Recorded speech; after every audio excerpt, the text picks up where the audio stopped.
As more and more people are learning about Bitcoin, the world is being mesmerized over Ethereum as both a cheaper and faster growing alternative to the Bitcoin token.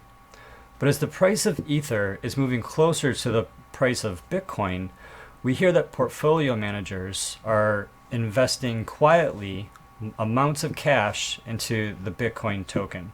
So, is the Ethereum market cap going to supersede Bitcoin, or is the price per Bitcoin going to skyrocket when we least suspect? What is it that we need to know? Let's discuss.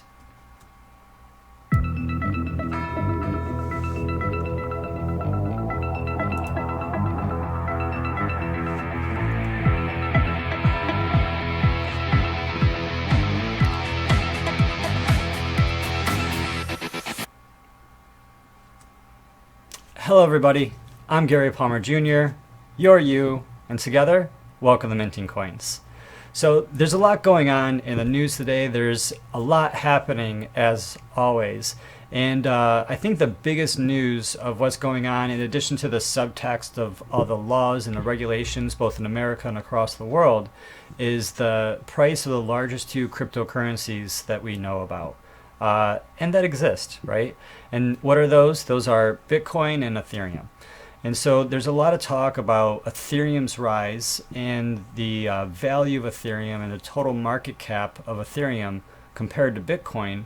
And a lot of people, especially newcomers to cryptocurrency, are looking at Ethereum as the number one focus of where they want to put the majority of their cryptocurrency portfolio. So with that being said, I would like to show you what's going on in the news, show you what's being talked about in terms of the price of Bitcoin, Ethereum, and some of the factors that are influencing the prices of Bitcoin and Ethereum, and what that can mean long term for Ethereum and Bitcoin as events continue to unfold at an increasingly rapid pace.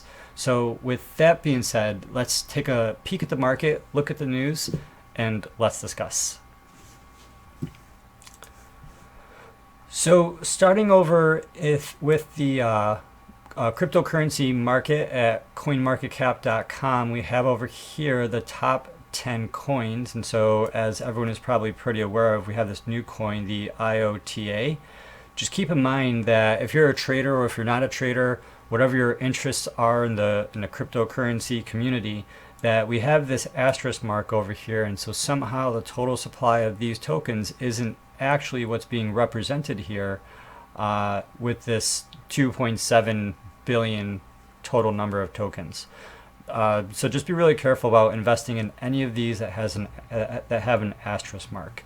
So as you know, I'm a big fan of Bitcoin, of Ethereum. I'm a big fan of Ethereum Classic and Litecoin. I'm a big fan of Dash, even though we haven't talked about it yet. I'm really excited to get more into Dash because Dash is a really strong winner, a really strong cryptocurrency, a really strong blockchain. Even though the Dash token also comes with some disadvantages, I think all the cryptocurrencies do. Even Zcash, very, very strong. And so just at a high level, we see Bitcoin has gone down pretty significantly over the past couple of days after it reached a high of about $29.99 on Coinbase, or maybe just over $3,000 at Bitfinex. And we also see Ethereum pretty much going up, even though it's been down 5%, about 4% in the past 24 hours, still doing very, very strong.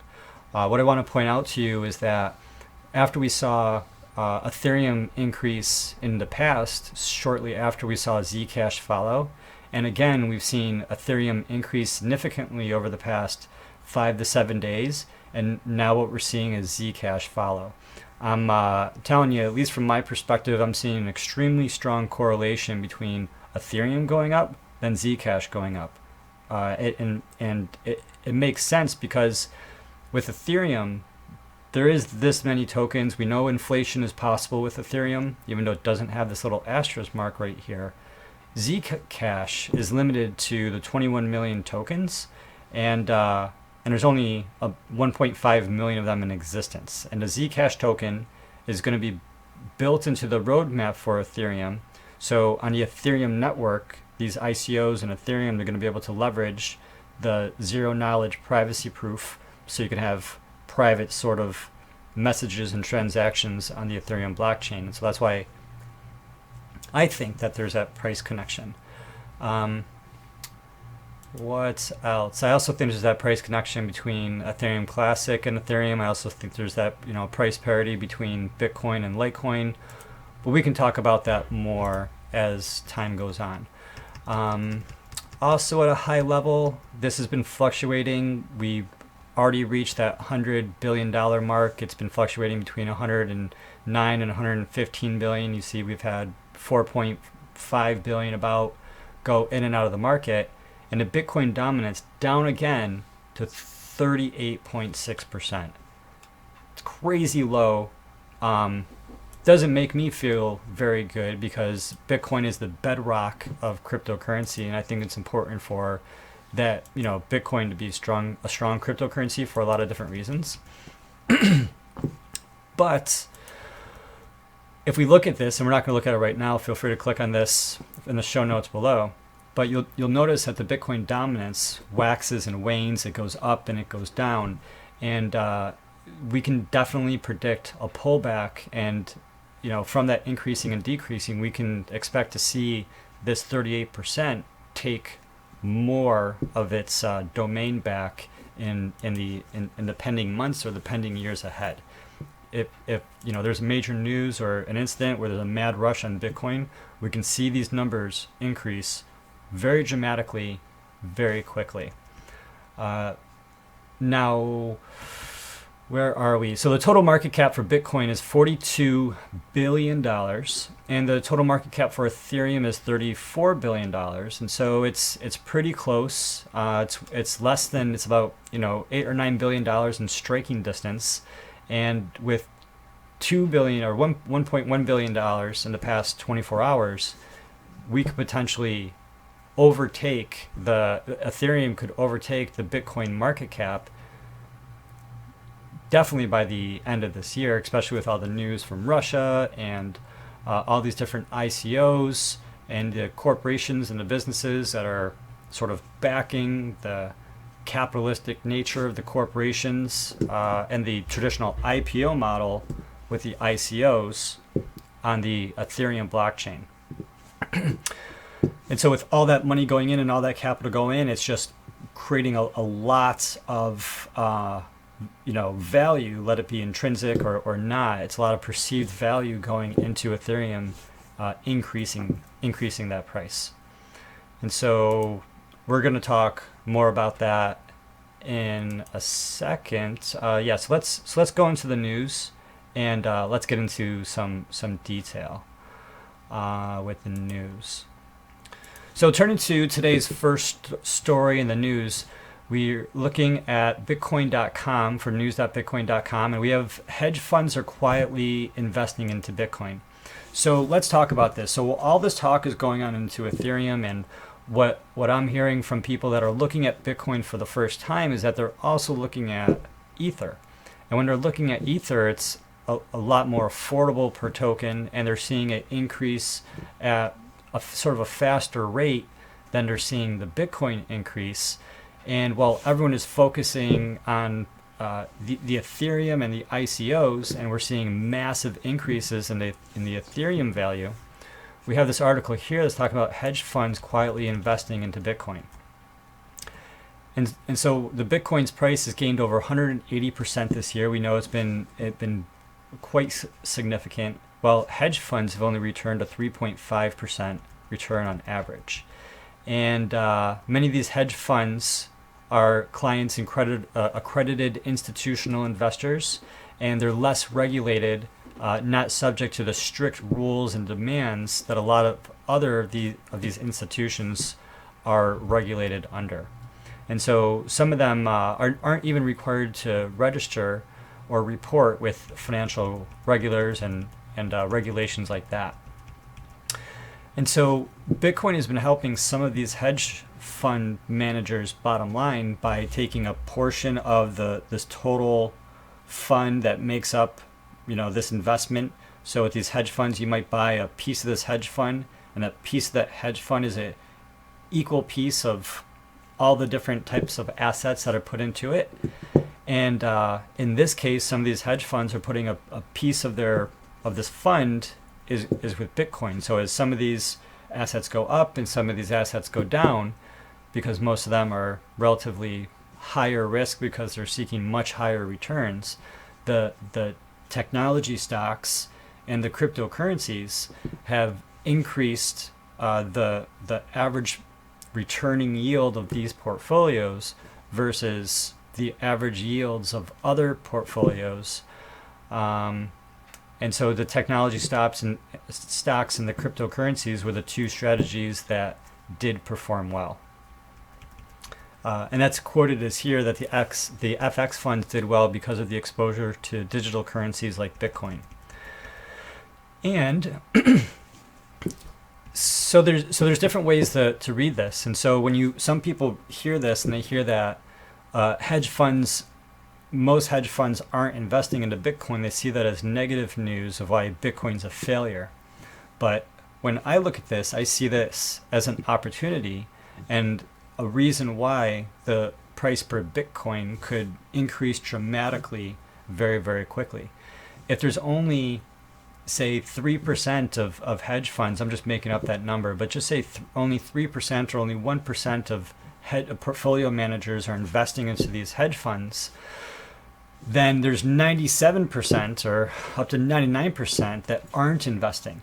And so once these other hedge fund portfolio managers catch wind that their peers are doing a better job because they're using Bitcoin and cryptocurrency, it doesn't even matter if they understand cryptocurrency. They're going to go seek to buy it just to try to seek that competitive advantage before everyone else jumps in the market, and then they're running the risk of getting in too late.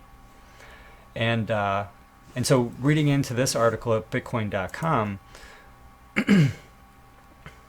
we have this one quote why many hedge fund managers are still reluctant to take a dip into the world of cryptocurrency is that they just don't know enough about it.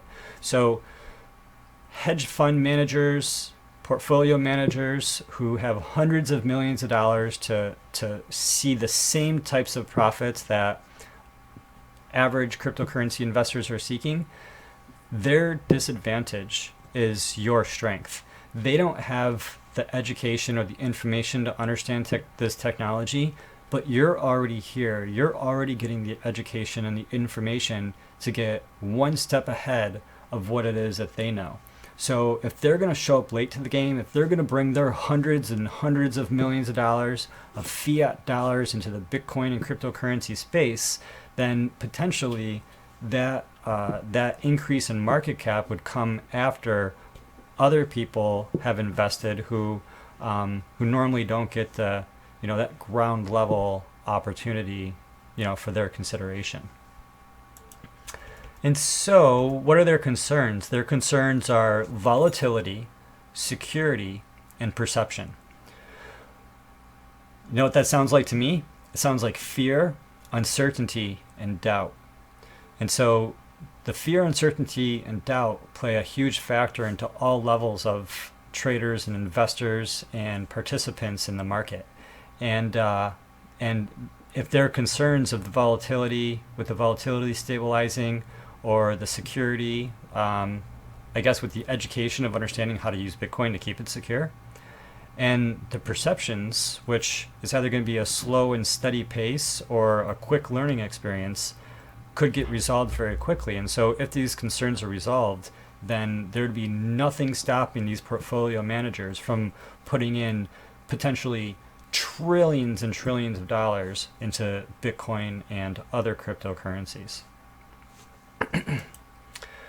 So this article goes on to state that he lists the three concerns. Firstly, we talk about this with the volatility, the security, and then the perceptions, not necessarily of its reputation, but really the perceptions of it being a small financial vehicle. So they're not even worried if this is something that's, who this is funding or what this is. They don't care if this is oil or war machines or cigarettes or Johnson and Johnson or Tesla or Bitcoin. They just want to make sure it's a big enough playground for them to throw their money into the sandbox.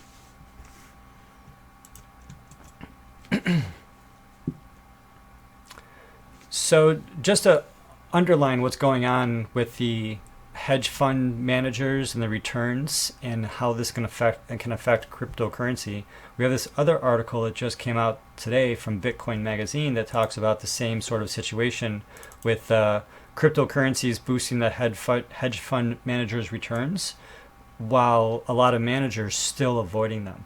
And again, when we read headlines like this that are talking about how hedge fund managers are avoiding cryptocurrency, that could be said in a really scary way, or it could be read in a really scary way. But when I read it to say that hedge fund managers are avoiding cryptocurrency, and as soon as they recognize the potential and the opportunity with the cryptocurrency and with Bitcoin, then the floodgates will be open and it will be practically an unlimited amount of fiat dollars going into this Bitcoin system. Literally as much money as they can print one day will be going to purchase as much of this Bitcoin as determined by the opened world price of this new peer-to-peer decentralized technology. So we see that the hedge fund portfolios gained 3.5% in value and heavily underperforming the S&P 500, which gained a 7% from these traditional hedge fund research. And normally these hedge funds, again, they're high risk, high reward, and because of that, they charge high annual fees, usually 2%, as well as performance fees, and I'm sure there's other fees on top of other fees inside of there. But again, Bitcoin is boosting the hedge fund returns. And we see that the funds did outperform those that were focusing again with the technology and the currencies, reiterating the research that we were reading in the previous report. And FX funds specifically, that had the foresight to gain exposure to the digital currencies such as Bitcoin, managed to outperform their peers as well as outperform the S&P 500. The HFRI macro currency index, for example, gained 8.2% year to date. And so 8.2% alone compared side by side with Bitcoin or Ethereum or Dash or really almost any of these cryptocurrencies that are serious cryptocurrencies, normally these other cryptocurrencies are a lot, but compared to traditional stocks and investing, especially when you subtract inflation to that, 8.2% is huge. Yet, the portfolio managers are still avoiding the cryptocurrency. And so we have this one Wall Street veteran and a founder of a hedge fund, LNG Capital, Lewis over here. He told CNBC, Bitcoin's extreme volatility doesn't sit well with managers working on a risk-adjusted return basis. Furthermore, there are valid concerns that digital currency assets can be hacked or stolen. If they're in a decentralized or a centralized location, then they could be.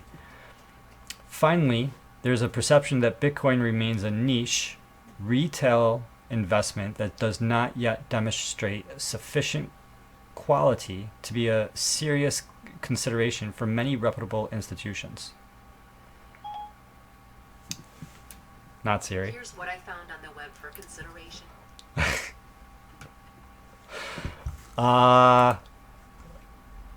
All right. And last but not least, third article on the subject coming in from Cointelegraph.com. You might have heard his name, Max Kaiser. He has a show on RT, and he's a big proponent and believer in Bitcoin. He predicts that hedge funds will soon send Bitcoin to $5,000. Why? because when he reads the headlines that hedge fund managers, portfolio managers are not investing, or they're wary and they're hesitant, he knows it's only a matter of time before they recognize what's really going on, and they get sick and tired of their low returns, of which they want to make their double-digit returns. And if they're going to make those double-digit returns, the best opportunity outside of the technology stocks, which could have potential issues of their own, is going to be into the Bitcoin, the cryptocurrency space. So let's see here. So Max Keiser goes on to say in this tweet. So there's this tweet. This gentleman wrote that he left a meeting where he heard from a fellow PM, portfolio manager of a well-known hedge fund, that they were dabbling in cryptos, just going long, and has helped their performance. Max Keiser replied to him that hedge funds are herd animals. If one starts pouring in cash into Bitcoin, others will follow. $5,000 in sight. And with that being said, $5,000 in sight, Max Keiser knows that Bitcoin can go to 500,000, a million plus. It's very simple to figure out how much money comes in, and then divide that by the total number of Bitcoin to figure out what that cost per Bitcoin would be based on the total, market cap of income coming into the currency. And it's not just that the hedge funds are herd animals, but the whole world is a herd animal. If the hedge funds start pouring in, then the other institutions are going to be pouring in, and then countries are going to be pouring in, and then countries' central banks are going to be pouring in, and then the companies throughout these countries and the people throughout these countries, and there'll be a mad dash for Bitcoin and Bitcoin mining to just hoard and suck up as much of this Bitcoin as possible, because once this snowball hasn't even started falling yet. But once it does, it's gonna be a heavy drop. So Keiser goes on to talk about the whole cycle and the surge, correction, repeat, which would continue until we see prices of $100,000 and beyond. Again, he's a big believer that the Bitcoin is going to go huge in terms of the price. Meanwhile, attention is focusing on businesses expanding taste for alternative assets, especially Ethereum. And so this is what I was mentioning at the very beginning of the show, that while more of the world is focusing on Bitcoin, what we're seeing is that the rest of the world, especially people that are becoming really new to Bitcoin, they are becoming mesmerized with Ethereum. They're becoming mesmerized because it's cheaper than Bitcoin. They're becoming mesmerized because it could grow faster potentially than Bitcoin, especially with the increased attention from countries and people like Vladimir Putin.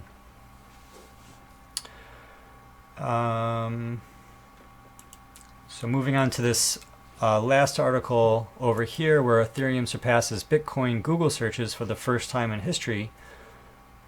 More Google Trends is showing us more people are searching for Ethereum and about Ethereum, and the token on Ethereum, which is called Ether, than the number of people who are searching about Bitcoin. And so people, did they miss the boat on Bitcoin? Did you miss the boat on Bitcoin? Should we focus 100% on Ethereum instead? Keep in mind that there's a lot going on with Ethereum. There's many more tokens than there are Ethereum tokens. There's many more Ether tokens than there are Bitcoin tokens, is what I meant to say. And there are differences about the Ethereum blockchain, where inflation is possible because more Ethereum tokens can be generated on the network, even though the total number of Ethereum tokens of Ether tokens are here. Additional tokens can be generated through the system to increase this at a later date.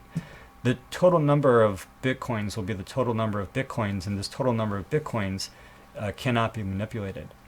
Additionally, we've sort of mentioned this inarticulately in the past, but Ethereum really is this Ethereum blockchain is really a different blockchain than the original Ethereum blockchain. we have the original Ethereum blockchain, which is the Ethereum Classic. And this original Ethereum blockchain was hard forked, was changed and shifted into what is now known as, regular Ethereum. And this was changed through a deliberate decision to, return money to people who lost money because of a hack of an organization that was existing inside on top of the blockchain. So on top of the Ethereum Classic blockchain was an organization. Something happened. The majority of people didn't like what happened on the Ethereum Classic blockchain, and they hard forked that blockchain to change what happened in the past. And so that is just a piece of history associated with Ethereum. And then you have all these tokens that are on top of the Ethereum blockchain, and all these ICOs on the Ethereum blockchain for all these companies that represent ideas that don't have solid products. And all of this is adding into the Ethereum blockchain and is adding into this price per ether, and is getting this price per ether closer and closer to this price per Bitcoin.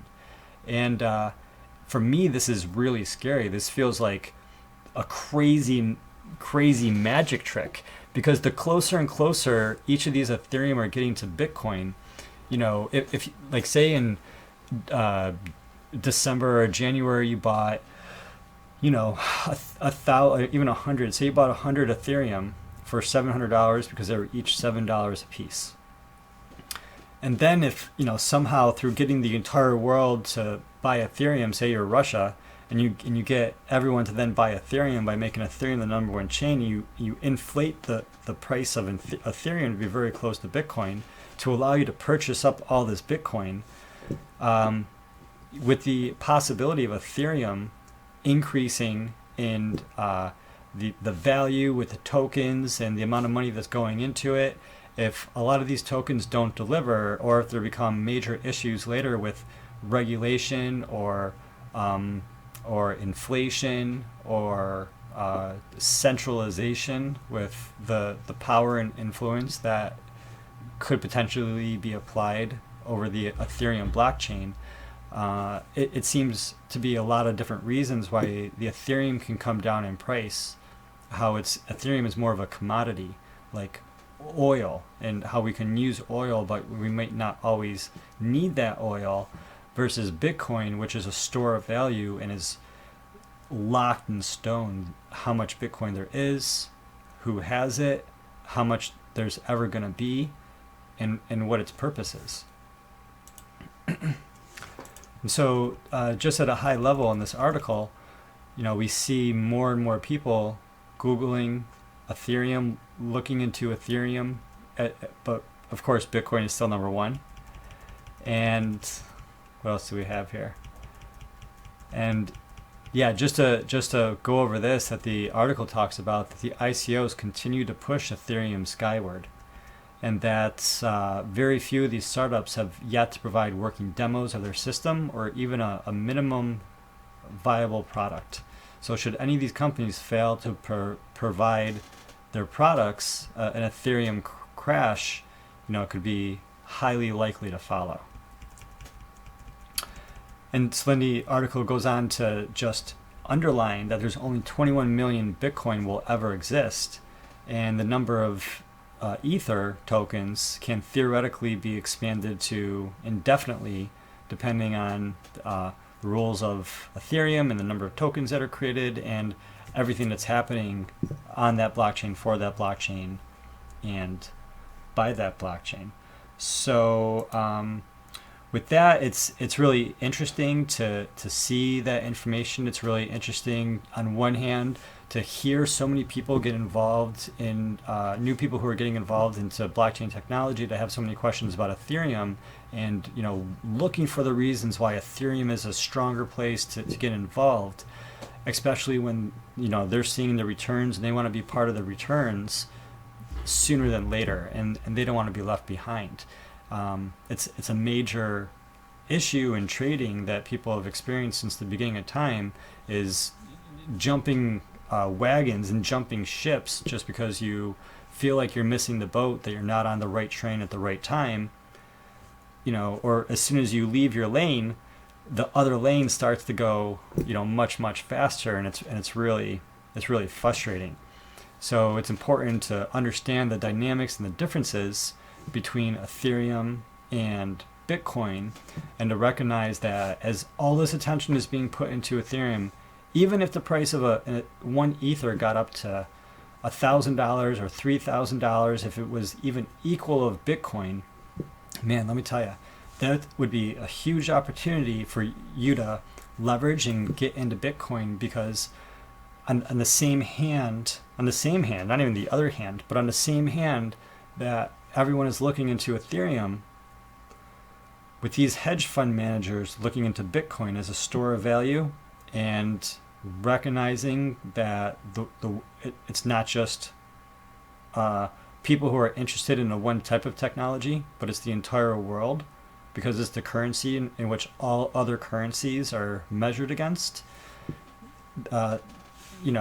Hedge funds, banks, countries, other companies, people, there's so many parties involved that once the Bitcoin price starts going up, it's gonna, in my opinion, go up exponentially. But I could be wrong, hard to say, and what happens in the next 3 months could be different than what happens in the next 6 years. We're 2.5 years away from 2020, and then things are only gonna start getting crazier from there. We're not even going to begin to level off for the next 15 years. So it's going to be really interesting to see where this goes.